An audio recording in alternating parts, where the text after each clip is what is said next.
আচ্ছা বলুন তো, মহারাজ ছত্রপতি শিবাজির পিতার নাম কি? শাহুজি ভোসলে মহারাজ।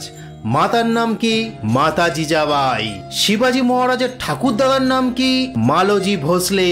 শিবাজি মহারাজের শিক্ষাগুরু কে ছিলেন? দাদাজি কোন্ডদেব।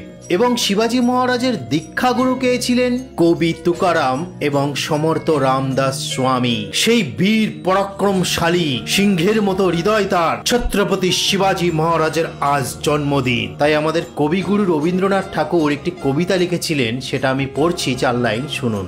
মারাঠির সাথে আজি, হে বাঙালি এক কণ্ঠে বলো জয় তু শিবাজি।